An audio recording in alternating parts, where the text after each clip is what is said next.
quality of a person's life is in direct proportion to their commitment to keep the promises they make to themselves.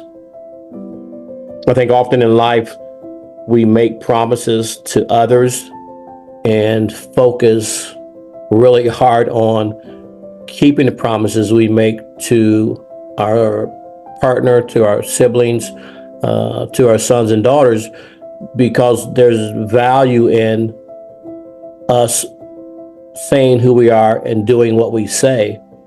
But it's easy to overlook the promises we make to ourselves because we get so caught up in the day-to-day. We get caught up in making sure that the needs of others are met, the grandbabies, the wife.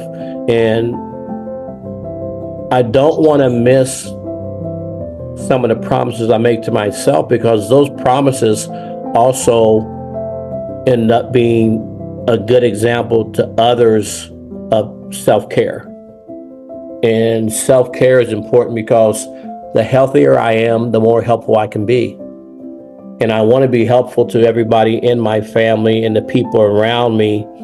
So my promises that I make to myself are extremely important that I keep them and make it a habit of doing for myself what I do for others.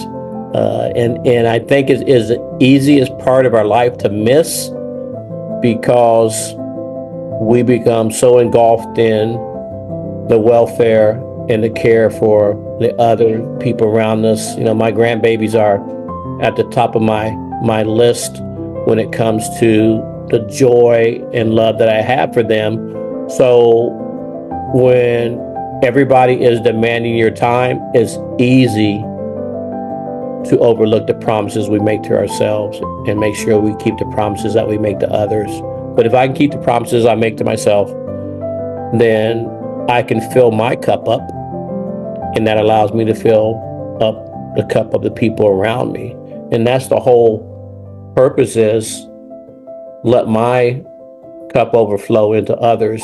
And that means keeping the promises I make to myself so that I can be in a position where I'm filling up other people's cup with joy and happiness, because I have it in my life, and it's hard to give what you don't have. And it's not about being selfish. It's about being the best version of yourself so that people receive that from you. So work hard to keep the promises you make to yourself, just like you work hard to keep the promises that you make to others. It's a very important piece.